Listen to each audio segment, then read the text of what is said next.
আকাশবাণী কলকাতা। সমীক্ষা। শিরোনাম পাগলা হাওয়া। লিখেছেন অজয় নাথ। মার্চ মাসের 11 তারিখ কলকাতার আলিপুরে ভোরের তাপমাত্রা ছিল 18.6 ডিগ্রি সেলসিয়াস। শহরতলিতে আরও কম। স্বাস্থ্যসেবীরা সকালে গরম জামা গায়ে দিয়ে কান মাথা মাফলারে জড়িয়ে হাঁটতে বেরিয়েছিলেন। মাত্র 48 ঘন্টা পর ভোরের তাপমাত্রা বেড়ে হয় 25.6 ডিগ্রি সেলসিয়াস। আবহাওয়ার এত দ্রুত পরিবর্তন খুব স্বাভাবিক বলে তো মনে হয় না। গত কয়েক বছর ধরেই শীতের সময়টা দীর্ঘায়িত হচ্ছে। জলবায়ু পরিবর্তন এখন আর কাগজে কলমে নেই, আমাদের দৃষ্টিগ্রাহ্য। আমরা শীত থেকে সরাসরি গ্রীষ্মে চলে যাচ্ছি। মাঝে বসন্তের সময়টা আমাদের জীবন থেকে একরকম মুছে যাওয়ার মতো অবস্থায় চলে এসেছে। এবারের ফাল্গুন মাসটা অবশ্য কিছুটা ব্যতিক্রমী বলা যায়। গত বর্ষায় আবহাওয়া দপ্তরের হিসেব অনুসারে সারা দেশে স্বাভাবিকের তুলনায় 6% কম বৃষ্টিপাত হয়েছে। 12% কম বৃষ্টিপাত হয়েছে দক্ষিণ ভারতে, যার পরিণামে কর্ণাটকের বেঙ্গালুরু শহরে মার্চ মাসের দ্বিতীয় সপ্তাহ থেকেই শুরু হয়েছে প্রচণ্ড জলকষ্ট। ভারতের আয়তন 33 লক্ষ বর্গ কিলোমিটার। বিশ্বের মোট জনসংখ্যার প্রায় 16% মানুষ বাস করেন এই ভারতে। এই বিপুল সংখ্যক মানুষের জন্য রয়েছে বিশ্বের মোট স্বাদু জলের মাত্র 4%, যার বড় অংশই হল ভূগর্ভস্থ জলভাণ্ডার। এই জলভাণ্ডারের সিংহভাগ রয়েছে সিন্ধু গঙ্গা ব্রহ্মপুত্র অববাহিকায়, যা ভারতের মোট আয়তনের 30%। ভূগর্ভের জল ব্যবহার হয় মূলত কৃষি, কলকারখানা এবং শহরাঞ্চলে পানীয় জল সরবরাহের জন্য। কৃষি, কলকারখানা আর শহুরে আবাসনের জন্য ভূগর্ভস্থ জল তোলা হয় নিয়ন্ত্রণ ছাড়াই।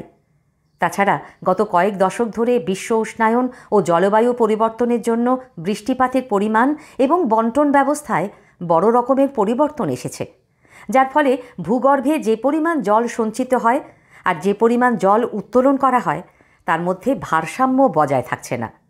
শুষ্ক অঞ্চলে মাটির নিচের জলস্তর দ্রুত কমছে এবং জলে আর্সেনিক ও অন্যান্য দূষণ জনস্বাস্থ্যের পক্ষে অত্যন্ত ক্ষতিকর মাত্রায় বাড়ছে। এটা শুধু ভারতের সমস্যা নয়, গোটা বিশ্বের, বিশেষ করে স্বল্পোন্নত এবং উন্নয়নশীল দেশগুলিতে এই সমস্যা ক্রমশ নিয়ন্ত্রণের বাইরে চলে যাচ্ছে।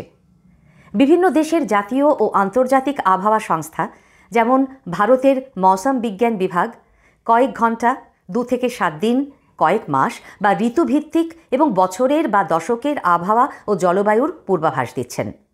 এখন অল্প ও মাঝারি সময়ের আবহাওয়ার পূর্বাভাস যথেষ্ট পারদর্শিতার সঙ্গে দিয়ে বিভিন্ন দেশের আবহাওয়া সংস্থাগুলি মানুষের বিশ্বাস অর্জন করতেও সক্ষম হয়েছে।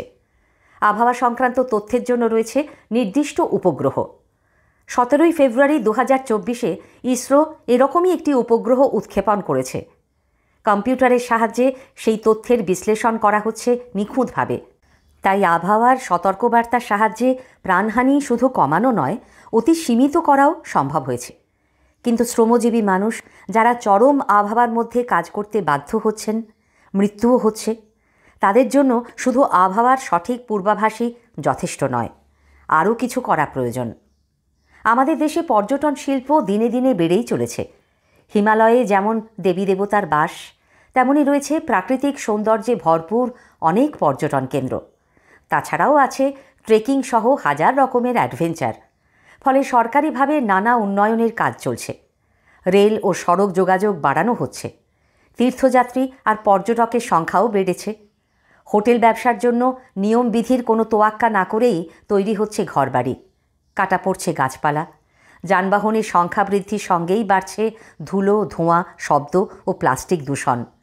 ফলে হিমালয় অঞ্চলের কাশ্মীর, লাদাখ থেকে অরুণাচল হয়ে মিজোরাম পর্যন্ত এলাকা বিপন্ন হয়ে পড়ছে। আমরা তাই আগামী প্রজন্মের জন্য আবহাওয়া, জলবায়ু আর জল নিয়ে আশঙ্কার মধ্যে রয়েছি। কি হতে চলেছে আবহাওয়া, জলবায়ু এবং জলভাণ্ডারের ভবিষ্যৎ? আবহাওয়া বিজ্ঞানী থেকে চিন্তাশীল যুক্তিবাদী মানুষ সবার কাছেই এ এক বিরাট প্রশ্নচিহ্ন। সমীক্ষা শেষ হলো। আজকের শিরোনাম ছিল পাগলা হাওয়া। লিখেছেন অজয় নাথ।